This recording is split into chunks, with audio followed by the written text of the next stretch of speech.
ውስጥ ታዋቂ ኢትዮጵያ በአውሮፓና አሜሪካ ታዋቂ ስቱዲዮዎች የተሰራው አልበም መውጫ ቀን ተቆረጠለት የሚል ነው። በአውሮፓና አሜሪካ ታዋቂ ስቱዲዮዎች የተሰራው አልበም የማን ነው? የሙዚቃ አልበም የሚወጣው መቼ ነው የሚል ነው።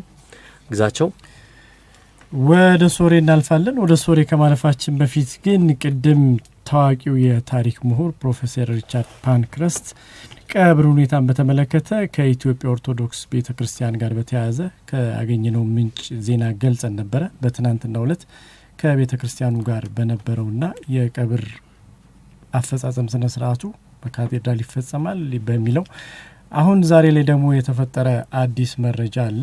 ይህ አዲስ መረጃ ፕሮፌሰር ከዛው ቅድስት ሥላሴ ካቴድራል ቤተክርስቲያን በሰኞ ዕለት የቀብራቸው ስነ ስርዓት እንደሚፈጸም ለማረጋገጥ ችለናል። ይህንን በተመለከተ የባህልና ቱሪዝም የመንግስት አካላት የቤተሰብ አካላት ከቤተክርስቲያኗ ጋር ከፍተኛ ውይይት አድርገዋል። ከቤተሰብ አካላት መካከልም የዶክተር አሉላ ባለቤት ከማርቆስ ቤተክርስቲያን የኦርቶዶክስ እምነት ማረጋገጫ ሰርቲፊኬት አቅርበዋል። በዚህ መሰረት የካቶሊክ እምነት ተከታይ እንዳልሆኑና የኦርቶዶክስ ተከታይ እንደሆኑ ተገልጾ በዛው እንዲቀበሩ ተብሏል። በቅድስት ሥላሴ ቤተክርስቲያን ማለት ነው። ዛሬ የተወሰነው ውሳኔ ከቤተሰቦቻቸው በተገለጸልን መሰረትም ይሄ ጥያቄ እንደተነሳ ከቤተክርስቲያኑ ጋር ነገር ግን ዶክተር አሉላ ፓንክረስትም በኢትዮጵያ ኦርቶዶክስ ቤተክርስቲያን እንዳልቀረቡና የአባታቸውን ሃይማኖትም ካቶሊክ እንዳላሉ ተነግሯል። በአጠቃላይ ግን እኚህ የታሪክ ባለውለታ ዛሬ ከተሰማው መረጃ መካከል አንዱ በሰኞ ዕለት በቅድስት ሥላሴ ቤተክርስቲያን ቀብራቸው እንዲፈጸም ቤተክርስቲያኒቱ ፈቅዳለች ማለት ነው። እንግዲህ የተለየ ሌላ ለውጥ የማይኖር ከሆነ ማለት ነው። አዎ። ስለዚህ በአጠቃላይ ከሁለቱም ወገን የተገኙት መረጃዎች ናቸው። በአጠቃላይ ግን ሲጠቃለል ዛሬ የተገኘው መረጃ ቤተሰብና የመንግስት አካላት ከቤተክርስቲያናቷ ጋር ውይይት አድርገዋል። የካቶሊክ እምነት ተከታይ አይደሉም ኦርቶዶክስ ናቸውም ተብሎ ሰኞ ዕለት ስርዓተ ቀብራቸው በዛ ይፈጸማል ማለት ነው። በድጋሚ ግን ለእኚህ ታላቅ የኢትዮጵያ ባለውለታ ነፍስ ይማር መጽናናትን ለቤተሰቦቻቸው ለወዳጆቻቸው ኢትዮፒካ ሊንክ ይመኛል። እሺ ወደ ቀጣዩ ወሬ በአውሮፓና አሜሪካ ታዋቂ ስቱዲዮዎች የተሰራው አልበም መውጫ ቀን ተቆረጠለት የሚል ነው። በአውሮፓና አሜሪካ ታዋቂ ስቱዲዮዎች የተሰራው አልበም የማን ነው? የሙዚቃ አልበም የሚወጣው መቼ ነው? በጣም ትክክል። ይሄ አልበም በከፍተኛ ሁኔታ ሲሰራ የነበረ አልበም ነው። ለረጅም ጊዜያትም ሰፊ ጊዜ ተወስዶ የተለያዩ ስቱዲዮዎች የተለያዩ ስራዎች ሲሰራበት ቆይቷል።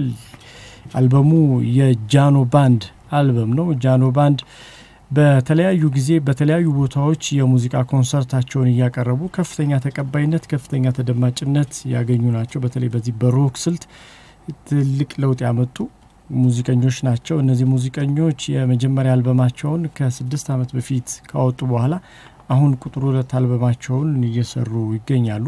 ይሄ ቁጥር 2 አልበማቸውን ደግሞ አጠናቀው የመጨረሻ ምዕራፍ ላይ እንደደረሱ ለማወቅ ችለናል። ማክሰኞ ዕለትም ኢትዮፒካ ሊንክ በዚህ ሙዚቃ እንዲሰማ ከተጋበዙት እንግዶች መካከል አንዱ ሆኖ በዮናስ አጎስ አማካኝነት የተመራው የልኡካን ቡድን እዚህ ጀርመን ኤምባሲ አካባቢ ወደሚገኘው የጃኖ ባንድ ቢሮና የመለማመጃ ስቱዲዮ ተገኝቶ 15 ዘፈኖችን ያህል ለመስማት ችለናል። ከተሰሙት ዘፈኖች መካከልም የት እንደተሰሩ ምን ያህል ጊዜ እንደፈጁ እነማን ምን እንደዘፈኑ ተገልጾልናል። ዘፈኖቹንም አጣጥመናል። በአጠቃላይ እዚህ ዘፈን ላይ ይልማ ገብራ፣ ወንደሰን እንዲሁም ኤርሚያስ የተባሉ ገጣሚያን ስራዎቻቸውን አሳርፈዋል። የሙዚቃ ቅንብርና ዜማውን ደግሞ ጃኖ ባንድ ራሱ ሰርቶታል። ኃይሉ 5 ዘፈን ተጫውቷል። በዚህ በቀጣይ ሊወጣ ከተሰናዳው ከወራት በኋላ ሊወጣ ከተሰናዳው አልበም ላይ 5 ዘፈን ኃይሉ ሲጫወት ዲበኩሉም እንዲሁ 5 ዘፈን ተጫውቷል። ሁለቱ ሴቶች ደግሞ እያንዳንዳቸው ሃሌሉያና ሔዋን 3 እና 2 ዘፈን ተጫውተዋል። ከዚህ በፊት የሰማነው እና ያጣጣምነው ዳሪኝ እንኳን አልበሙ ከዚህ ዘፈን ጋር ወጥቶ 3 ሃሌሉያና ሔዋን 3 ዜማ ዘፈን ይጫወታሉ ማለት ነው። በአጠቃላይ በጣሊያን አንዷ ከተማ በሆነችው ቱሪን ብሉ ሙዚቃ ስቱዲዮ ቀረጻው ተከናውኗል።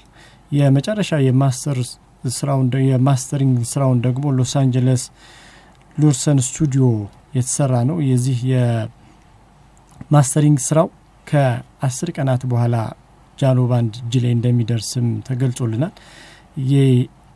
ከዚህ በኋላ እንግዲህ የሚቀረው ወደ አሳታሚ መሄድና ምናልባትም ለፋሲካ ረዘመ ከተባለ ከዛ በኋላ ባሉት ጥቂት ወራት ውስጥ አድማጭ ጆሮ ይደርሳል ተብሎ ይጠበቃል። በአጠቃላይ ግን ሙዚቃውን እንዴት አገኘው ዮናስ?